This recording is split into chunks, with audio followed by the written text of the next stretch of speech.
எக்ஸாமில் ஈஸியாக ஸ்கோர் செய்யணும்னா சிடிபியோடைய பிரின்சிபலை நம்ம ஸ்ட்ராங்காக தெரிஞ்சிருக்கணும். இன்றைக்கி நம்ம பார்க்க போகிறது predictable pattern principle. Predictable pattern பிரின்சிபல்னால் என்ன அப்படின்ட்டு பார்க்கலாம். பேட்டர்ன் பிரின்சிபல் அப்படின்னா என்னன்னு பார்ப்போம். அதுக்கு முன்னாடி மீனிங், டெஃபினேஷன், ஃபீச்சர்ஸ், எக்ஸாம்பிள், டயக்ராமேட்டிக்காகவும் ரிப்பீட்டட் எம்சிக்யூ கொஷின்ஸும் பார்க்கலாம். அதுக்கப்புறம் ஒரே லைனில் நம்ம எப்படி இதை ரிவிஷன் பண்ணுறதுன்ற ட்ரிப்பையும் நம்ம பார்ப்போம். ஃபஸ்ட்டு நம்ம பார்க்க போகிறது மீனிங். ப்ரெடிக்டபிள் பேட்டர்ன் பிரின்சிபல் அப்படின்னா மீனிங் இப்போ பார்க்க போகிறோம். ப்ரெடிக்டபிள் பேட்டர்னுடைய மீனிங் என்ன சொல்லியிருக்காங்கன்னா, development follow a sequence. Development follows a sequence. சீக்வன்ஸ்னால் வளர்ச்சி நிரந்தரமான வரிசையில் நடைபெறும். குழந்தை பிறக்கிறாங்க, பிறந்த உடனே ஃபஸ்ட்டு உட்காருவாங்க, அதுக்கப்புறம் தான் நிற்பாங்க, அதுக்கப்புறம் தான் நடக்க ஆரம்பிப்பாங்க அப்படின்ற ஒரு நடைமுறை இருக்குது. அந்த நடைமுறையை தான் சொல்லியிருக்காங்க டெவலப்மெண்ட் ஃபாலோ எ சீக்வன்ஸ். வளர்ச்சி நிரந்தரமான வரிசையில் நடைபெறும் அப்படின்றத ப்ரெடிக்டபிள் பேட்டர்ன் பிரின்சிபலோடைய மீனிங். ஃபஸ்ட்டு நம்ம பார்க்க போகிறது டெஃபினேஷன். டெஃபினேஷன் என்ன சொல்லியிருக்காங்கன்னா, நிலையான வரிசை வளர்ச்சி விதி அப்படின்னு சொல்லுவாங்க. அப்படின்னா ப்ரெடிக்டபிள் பேட்டர்ன் பிரின்சிபல் என்னென்னா, அதோடைய டெஃபினேஷன் வளர்ச்சி கணிக்கக்கூடிய ஒழுங்கான முறையில் நடைபெறும். வளர்ச்சி கணிக்கக்கூடிய ஒரு ஒழுங்கான முறையில் நடக்கும். இந்த ஏஜில், இந்த மந்தில் இந்த பேபி இப்படி தான் நடப்பாங்க, இப்படி தான் உட்காருவாங்க, இப்படி தான் இந்த வேலையெல்லாம் செய்வாங்க அப்படின்றது நிரந்தரமாக நடக்கக்கூடிய ஒரு விதி. அதுதான் சொல்லியிருக்காங்க டெஃபினேஷனில், வளர்ச்சி கணிக்கக்கூடிய ஒழுங்கான முறையில் நடைபெறும் அப்படின்றது இதோடைய டெஃபினேஷன். இந்த டெஃபினேஷன் இன்னும் எலாபரேட்டாக பார்க்கலான்னா, குழந்தையினுடைய வளர்ச்சி ஒரு ஒழுங்கான மற்றும் முன்கூட்டியே கணிக்கக்கூடிய வரிசையில் நடைபெறும் விதி அப்படின்னு சொல்லியிருக்காங்க. அப்படின்னா என்னென்னா, எல்லா குழந்தைகளும் ஒரே சீக்வன்ஸ் வளர்ச்சி தான் அடைவார்கள். அதாவது அனைத்து குழந்தைங்க என்ன பண்ணுவாங்க, ஒரே மாதிரி பேட்டர்னில் தான் வளருவாங்க. ஆனால் அவங்க வளர அந்த டைமிங் டியூரேஷன் மட்டும்தான் சேஞ்ச் ஆகும். அதான் என்ன சொல்லியிருக்காங்க, வேகம் மட்டும் மாறலாம் அப்படின்னு சொல்லியிருக்காங்க.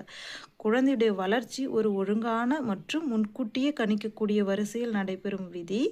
அதாவது அனைத்து குழந்தைகளும் ஒரே சீக்வன்ஸில் வளர்ச்சி அடைவார்கள், ஆனால் வேகம் மட்டும் மாறலாம் அப்படின்னு சொல்லியிருக்காங்க. இதான் நிலையான வரிசை வளர்ச்சி விதியுடைய டெஃபினேஷன்ஸ். ஃபஸ்ட்டு நம்ம பார்க்க போகிறது ஃபீச்சர்ஸ். ஃபீச்சர்ஸ்னால் முக்கியமான அம்சங்கள்னு சொல்லுவாங்க, இல்லை எளிமையான அம்சங்கள்.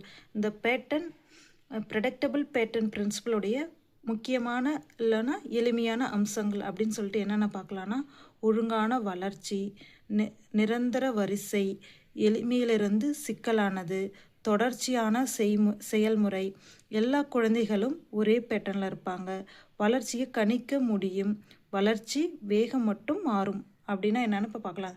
ஒழுங்கான வளர்ச்சினா, குழந்தை ஃபஸ்ட்டு பிறக்கிறாங்க, பிறந்த உடனே அவங்க உருள்வாங்க, நெக்ஸ்ட்டு உட்காருவாங்க, அப்புறம் நடப்பாங்க, அப்புறம் தவழ்வாங்க. அந்த மாதிரி ஒவ்வொரு ஸ்டெப்பும் ஒரு ஒழுங்கான ஒரு வளர்ச்சியில் இருக்கும் அப்படின்னு சொல்லியிருக்காங்க இதோடைய அம்சத்தில். ரெண்டாவது நிரந்தர வரிசை. நிரந்தரனா குழந்தை பிறப்பாங்க, வளருவாங்க அப்படின்றது இந்தந்த பேட்டர்னில் இப்படி இந்த ஏஜில் இருப்பாங்கன்றது தான் நிரந்தர வரிசை. அதுக்கு அடுத்தது என்னென்னா, எளிமையிலிருந்து சிக்கலானது. குழந்தை எளிமையான ஒரு இடத்துலேருந்து சிக்கலான ஒரு இடத்துக்கு போகிறாங்க அப்படின்னு சொல்கிறாங்க. எளிமைனா குழந்தை பிறக்கும் போது அவங்களுடைய மைண்ட் செட் எப்படி இருக்கும், அவங்க அந்த டைமில் அவ்வளோ மெச்சூரிட்டி இருக்காது. ஆனால் ஒரு குறிப்பிட்ட ஏஜ் போக போக, ஃபார் எக்ஸாம்பிளுக்கு இப்போ 10th படிக்கிறாங்கன்னா அவங்களுக்கு நிறைய ப்ரெஷர் கொடுப்போம், இப்படி படிக்கணும், இவ்வளோ மார்க் எடுக்கணும் அப்படின்னு சொல்லிட்டு. அதுக்கப்புறம் 12th போகும்போது ஒரு ப்ரெஷர், அப்புறம் காலேஜ் அப்படின்னு சொல்லிட்டு ஒவ்வொரு ஸ்டேஜ் அவங்க போக போக அவங்களுடைய வாழ்க்கையில் இன்னும் சிக்கலான ஒரு கடினமான ஒரு வாழ்க்கையை நோக்கி தான் அவங்க போய்கிட்டு இருக்காங்க. அப்போ எளிமையான ஒரு வாழ்க்கையிலேருந்து கடினமான ஒரு வாழ்க்கையை நோக்கி போகிறாங்க. அது எங்கன்னா நிரந்தரமான ஒரு வரிசையின் படி தான் அவங்க போகிறாங்க. அந்த வரிசை என்ன சொல்கிறாங்க, ஒரு ஒழுங்கான வளர்ச்சின்னு சொல்லியிருக்காங்க. அடுத்து நம்ம பார்க்க போகிறது தொடர்ச்சியான செயல்முறை.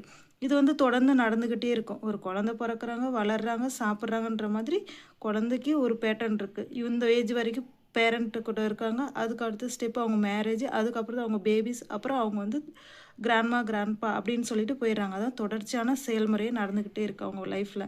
இது அனைத்து குழந்தைகளுக்கும் ஒரே பேட்டர்ன் தான். எல்லா குழந்தைக்கும் இதே சேம் இதுதான் பேட்டர்ன் தான் ஃபாலோ பண்ணுவாங்க. ஆனால் அவங்க இப்போ எக்ஸாம்பிளுக்கு எல்லா குழந்தைங்களும் பிறக்கிறாங்க, படிக்கிறாங்க, ஜாபுக்கு போகிறாங்க அப்படின்றது ஒரு சேம் பேட்டர்ன். ஆனால் அவங்களுடைய சுற்றுச்சூழல் தான் அவங்களுடைய வாழ்க்கையுடைய முறையை மாற்றுது. என்னென்னா, குழந்தை ஒரு ஃபேமிலி நல்லா செட்டில்டாக இருக்காங்கன்னா அவங்க படிக்க வைக்கிற இடமும் அவங்களுடைய காலேஜ் ஸ்டடீஸ் அப்படின்னு சொல்லிட்டு பார்க்கும்போது அது வந்து டிஃப்ரெண்ட்டான ஒரு இடத்துல இருக்கும். இது சாதாரண ஏழ்மையான குடும்பத்தில் பிறக்கிற குழந்தையா இருந்தால் அவங்களுடைய லைஃப் ஸ்டைல் வந்து கவர்மெண்ட் ஸ்கூலில் படிப்பாங்க, கவர்மெண்ட் காலேஜில் படிப்பாங்க. அதுக்கு தகுந்த மாதிரி ஒரு ஒரு இடத்தையும் அவங்க மூவ் ஆன் பண்ணி போவாங்க. இதுதான் என்ன சொல்லியிருக்காங்க, எல்லா குழந்தைங்களும் ஒரே பேட்டர்னில் வந்து இருப்பாங்க அப்படின்னு சொல்லியிருக்காங்க. அப்புறம் வளர்ச்சியை கணிக்க முடியும். குழந்தைங்களுடைய வளர்ச்சி வந்து நம்மளால் வந்து இப்படி தான் இந்த ஏஜில் வளருவாங்க அப்படின்னு சொல்லிட்டு நம்மளால் கணிக்க முடியும். அப்புறம் வளர்ச்சியுடைய வேகம் மட்டும் மாறும். ஒரு குழந்தை நல்லா வளர்ந்துருக்காங்க, இன்னொரு குழந்தை வளரவே இல்லை அப்படின்னு சொல்லும்போது அவங்களுடைய ஊட்டச்சத்து இந்த மாதிரி வித்தியாசத்தில் வந்து ஏற்படலாம். சுற்றுச்சூழல்னால அவங்களுடைய வேகம் வந்து சேஞ்ச் ஆகலாம். அதுதான் சொல்லியிருக்காங்க. எளிய அம்சங்கள் அப்படி சொல்லிட்டு ஒழுங்கான வளர்ச்சி இருக்கும். அது எங்கன்னா நிலையான வரிசை வளர்ச்சி விதியில் வந்து ஒழுங்கான வளர்ச்சி இருக்கும், நிரந்தரமான வரிசை இருக்கும், எளிமையிலிருந்து சிக்கலானதுக்கு போவாங்க, தொடர்ச்சியான செயல்முறையில் இருப்பாங்க. எல்லா குழந்தைகளும் ஒரே பேட்டர்ன் தான் ஃபாலோ பண்ணுவாங்க. வளர்ச்சி கணிக்க முடியும், வளர்ச்சி வேகம் மட்டும் மாறும் அப்படின்னு சொல்லியிருக்காங்க. நெக்ஸ்ட்டு நம்ம பார்க்க போகிறது எக்ஸாம்பிள் என்னென்னா, அனைத்து குழந்தைங்களுடைய ஸ்கில்லுக்கு ஏற்ற மாதிரி பேட்டர்ன் வந்து இருக்கும். ஒவ்வொரு குழந்தையுடைய உடல் வளர்ச்சி, மொழி வளர்ச்சி, மன வளர்ச்சி அப்படி சொல்லிட்டு நம்ம முன்னாடி பார்த்தா அந்த பிரின்சிபல்ஸ் படி பார்க்கும்போது அந்த 5 வளர்ச்சியில் வந்து வேறுபாடுகள் இருக்கும். அந்த 5 வளர்ச்சியில் நம்ம இப்போ பார்க்க போகிறது உடல் வளர்ச்சியுடைய வேறுபாடுகள் மட்டும்தான் எக்ஸாம்பிளாக கொடுத்துருக்கோம். ஃபஸ்ட்டு என்னென்னா, குழந்தை வந்து பிறந்த உடனே தலையை வந்து கட்டுப்பாடு கொண்டு வந்துடும்.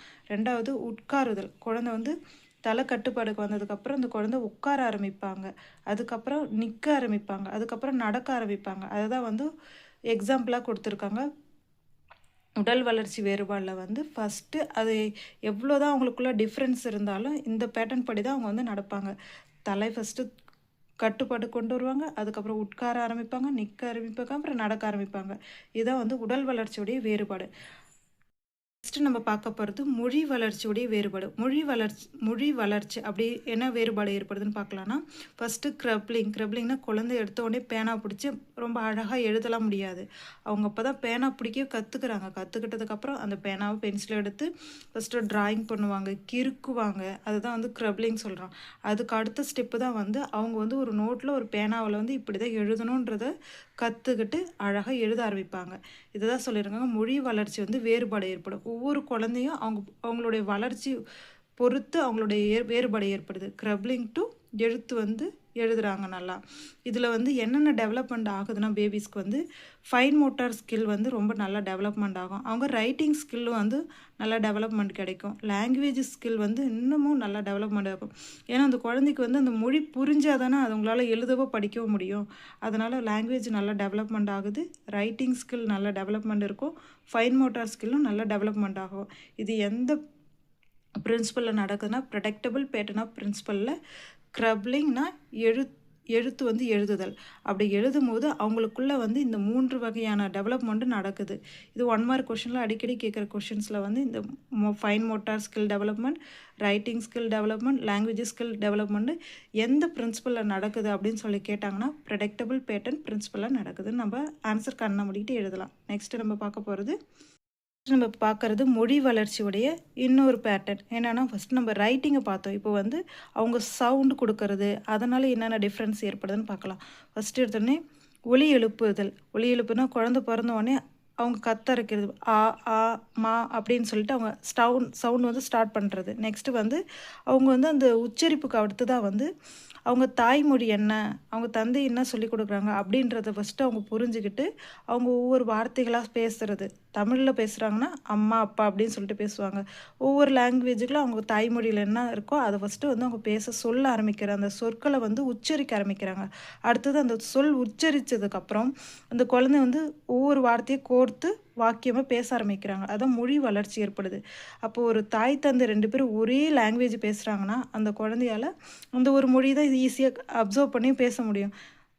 மொழி வளர்ச்சியில் தாய் ஒரு மொழியும் தந்தை ஒரு மொழியும் பேச ஆரம்பிக்கிறாங்கன்னா அந்த குழந்தையால் அந்த 2 மொழியும் வந்து அவங்களால அப்சர்வ் பண்ணிக்கவும் முடியும். அது ஃப்யூச்சரில் வந்து இம்ப்ளிமெண்ட் பண்ணவும் முடியும். அதுதான் சொல்லியிருக்காங்க, குழந்தை வந்து எவ்வளோ குயிக்காக 0லேருந்து 3 இயர்ஸில் அவங்க லேர்ன் பண்ணுற ஸ்கில் வந்து அவங்க ஃப்யூச்சர் ஃபுல்லாக வந்து டெவலப்மெண்ட் இருக்கும் அப்படின்னு சொல்லியிருக்காங்க. அதுதான் மொழி வளர்ச்சியில் ஒலி எழுப்புவாங்க, சொல்லுவாங்க, 2வது வாக்கியம் வந்து நல்லா பேசுவாங்க. மொழி வளர்ச்சியில் நல்ல டெவலப்மெண்ட் இருக்கும் அப்படின்னு சொல்லியிருக்காங்க. ஒரே வார்த்தையில் இந்த பேட்டர்ன் வந்து ப்ரெடிக்டபிள் பேட்டர்ன் பிரின்சிபலில் சொல்ல போனால் என்ன சொல்லணும்னா சிம்பிள்லேருந்து காம்ப்ளெக்ஸ்க்கு போகிறாங்க. சிம்பிள்னா எளிமையான ஒரு விஷயத்துலேருந்து கடினமான சிக்கலான ஒரு வாழ்க்கையை நோக்கி போகிறதுக்கு பேர் தான் வந்து ப்ரெடிக்டபிள் டெவலப்மெண்ட் அப்படி சொல்லியிருக்காங்க. இந்த ப்ரெடிக்டபிள் டெவலப்மெண்ட்டை பற்றி இப்போ நம்ம பார்த்து முடிச்சிட்டோம். நெக்ஸ்ட் நம்ம பார்க்க போகிறது எம்சிக்யூ, ரிப்பீட்டட் எம்சிக்யூ வந்து இப்போ நெக்ஸ்ட்டு நம்ம பார்க்க போகிறோம். இப்போ நம்ம பார்க்க போகிறது எம்சிக்யூ வந்து ரிப்பீட்டடாக கேட்குற கொஷின்ஸ் தான் நம்ம பார்க்க போகிறோம். இப்போ வந்து ஃபஸ்ட்டு கொஷின் என்ன சொல்லியிருக்காங்கன்னா ப்ரெடிக்டபிள் பேட்டர்ன் பிரின்சிபல் என்றால் என்ன அப்படி சொல்லி கேட்டிருக்காங்க. ப்ரெடிக்டபிள் பேட்டர்ன் பிரின்சிபல்னு அந்த வார்த்தையிலே வந்து நம்ம வந்து அண்டர்ஸ்டாண்ட் பண்ணிக்கலாம். ஃபஸ்ட்டு நான் ஆன்சர் கொடுத்துருக்காங்கன்னா ஏ வந்து சீரற்ற வளர்ச்சி, பி ஒழுங்கான வரிசையில் வளர்ச்சி, சி திடீர் வளர்ச்சி, டி வளர்ச்சி எதுவும் இல்லைன்னு சொல்லியிருக்காங்க. ப்ரெடிக்டபிள் பேட்டர்ன் பிரின்சிபல் அப்படின்னா என்னது? அவங்க வந்து ஒழுங்கான நிரந்தரமான அப்படின்னு சொல்லிட்டு அம்சங்களில் நம்ம பார்த்துருக்கோம், அதாவது ஃபீச்சர்ஸில் பார்த்துருக்கோம். அப்போ ஆன்சர் என்னது? ஒழுங்கான வரிசையில் வளர்ச்சி அப்படின்னு சொல்லிட்டு நம்ம வந்து ஆன்சர் கொடுத்துருக்கோம். ஆன்சர் நெக்ஸ்ட்டு வந்து ஆன்சர் என்னது? ப்ரெடிக்டபிள் பேட்டர்ன் பிரின்சிபல் என்றால் என்னென்னா ஒழுங்கான வரிசையில் வளர்ச்சி. நெக்ஸ்ட்டு நம்ம பார்க்க போகிறது second question. Predictable pattern principle தொடர்புடையது. இப்போ கீழே கொடுத்துருக்க அந்த 4 ஆப்ஷன் எந்த ஆப்ஷன் கூட நம்ம வந்து தொடர்பு கொண்டு இருக்கு அப்படி சொல்லி கேட்டிருக்காங்க. Option A growth sequence, B emotion மட்டும், சி லாங்குவேஜ் மட்டும், டி ரேண்டம் லேர்னிங் அப்படின்னு சொல்லியிருக்காங்க. நமக்கு தெரியும் க்ரோத் சீக்வன்ஸ் கூட தான் வந்து ரொம்ப ரிலேட்டடாக தொடர்புடைகிறது. குழந்தை வளர்ச்சி தான் ஃபஸ்ட்டு, அதுக்கப்புறம் தான் வந்து எமோஷனும் இருக்கும், லாங்குவேஜும் இருக்குது. அது மட்டும்னு சொல்லியிருக்காங்க. அதனால் அது வராது, ரெண்டும் சேர்ந்தும் இருக்கும். அதனால் க்ரோத் சீக்வன்ஸ் தான் ஃபஸ்ட்டு. தேர்டு கொஷின் ஆன்சர் என்ன கொடுத்துருக்காங்க? கீழ்கண்டதில் சரியான வளர்ச்சி வரிசை என்ன அப்படின்னு சொல்லி கேட்டிருக்காங்க. இதே கொஷின் ஆன்சர் வந்து இதுக்கு முன்னாடி 2 பிரின்சிபலில் கேட்டிருக்காங்க.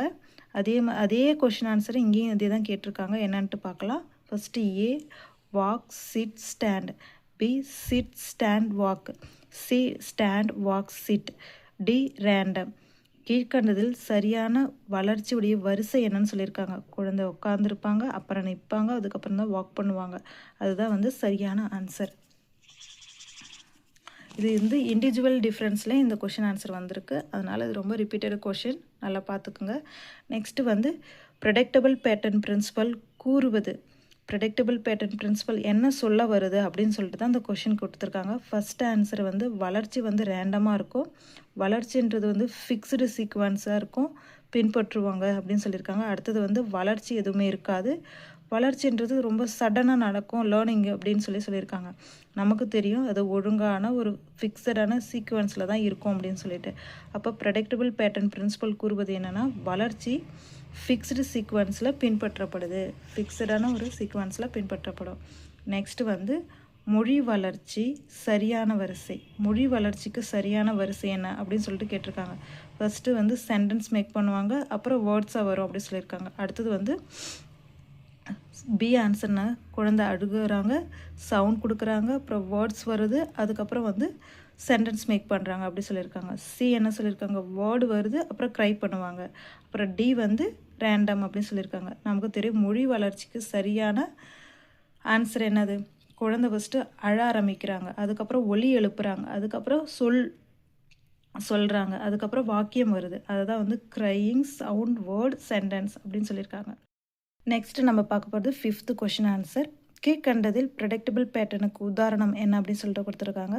First option A scribbling and writing, B writing and scribbling, C walking and crawl, D random.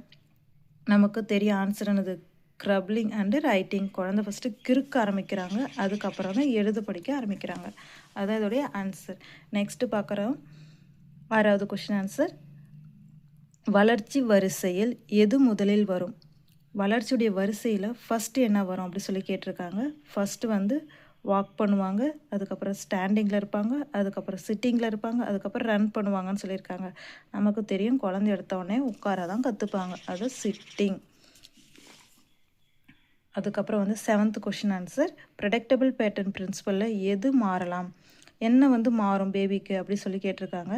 First answer A வளர்ச்சியுடைய வரிசை மாறும்னு சொல்லியிருக்காங்க, பி வளர்ச்சியுடைய வேகம் மாறும்னு சொல்லியிருக்காங்க, சி சீக்வன்ஸ் மாறும்னு சொல்லியிருக்காங்க, அப்புறம் டெவலப்மெண்ட் ஆர்டர் மாறும்னு சொல்லியிருக்காங்க. வளர்ச்சியுடைய வரிசை, சீக்வன்ஸ், ஆர்டர் அப்படின்றது எல்லாமே ஒரே அர்த்தத்தில் தான் வரும். இதில் மாறக்கூடியது என்னவா இருக்குது? வளர்ச்சியுடைய வேகம் மட்டும் மாறும். குழந்தையுடைய வளர்ச்சியுடைய வேகம் மட்டும் மாறும். நெக்ஸ்ட் வந்து 8th ஒன்று, கீழ்கண்டதில் தவறான கூற்று என்ன அப்படின்னு சொல்லி கேட்டிருக்காங்க. இருக்கிறதுலே தப்பான ஒரு ஆன்சர் என்னவா கொடுத்துருக்காங்கன்னு பார்க்கலாம். ஃபஸ்ட்டு ஏ ஆப்ஷனில் வளர்ச்சி ஒழுங்காக நடக்கும். பி வந்து எல்லா குழந்தைகளும் சேம் ஸ்பீடில் இருப்பாங்க. சி வந்து சீக்வன்ஸ் ப்ரெடிக்டபுளாக இருக்கும். டி வந்து ஆர்டர் ஃபிக்ஸடாக இருக்கும் அப்படின்னு சொல்லியிருக்காங்க. அதில் தவறான ஒரு ஆன்சர் என்னன்னு தான் கேட்டிருக்காங்க. இப்போ தவறான கூற்று என்ன? தவறான கூற்று வந்து அனைத்து குழந்தைகளும் சேம் ஸ்பீடில் இருப்பாங்க அப்படின்றது தான் தவறான கூற்று. நெக்ஸ்ட்டு பார்க்க போகிறது கீழ்கண்டதில் சரியானது. கீழ்கண்டதில் சரியானது என்ன அப்படின்னு சொல்லி கேட்டிருக்காங்க. அங்கே வந்து தவறானது என்னன்னு கேட்டாங்க. இங்கே கேட்குறாங்க சரியானது என்ன அப்படின்னு சொல்லிட்டு. இப்போ வந்து ஃபஸ்ட் ஆப்ஷன் ஸ்கில் வந்து சீக்வன்ஸ் வந்து ஸ்கிப் ஆகும். ஸ்கில்லில் இருக்கிற சீக்வன்ஸ் வந்து ஸ்கிப் ஆகும்னு சொல்லியிருக்காங்க. அதாவது அவங்களுடைய மொழி வளர்ச்சி, உடல் வளர்ச்சியில் ஏதாவது ஒன்று வந்து விட்டு போயிடும் அப்படின்னு இருக்காங்க. நெக்ஸ்ட் என்ன சொல்லியிருக்காங்க? டெவலப்மெண்ட் ஃபாலோ வந்து ஆர்டராக நடக்கும் அப்படின்னு சொல்லியிருக்காங்க. அடுத்தது வந்து டெவலப்மெண்ட் வந்து ரேண்டமாக இருக்கும் அப்படின்னு இருக்காங்க. அடுத்தது வந்து சடன் க்ரோத் இருக்கும்னு சொல்லியிருக்காங்க. நமக்கு ஆன்சர் என்னான்னு தெரியும். டெவலப்மெண்ட் ஃபாலோ வந்து ஒரு ஆர்டரில் தான் நடக்கும். டெவலப்மெண்ட் ஃப்ளோ வந்து ஒரு ஆர்டரில் தான் நடக்கும். கீழ்கண்டதில் சரியானது டெவலப்மெண்ட் ஃப்ளோ வந்து ஒரு ஆர்டரில் தான் நடக்கும். டேபிள் பேட்டர்னுடைய பிரின்சிபல் உங்களுக்கு புரிஞ்சிருக்குன்னு நான் நம்புகிறேன். அடுத்ததாக வந்து நம்ம நெக்ஸ்ட்டு ஒரு வீடியோவில் இன்னொரு இம்பார்ட்டன்ட் பிரின்சிபலை பார்க்கலாம். நம்ம சேனல் பிடிச்சிருந்துன்னா சப்போர்ட் பண்ணுங்கள். நன்றி, வணக்கம்.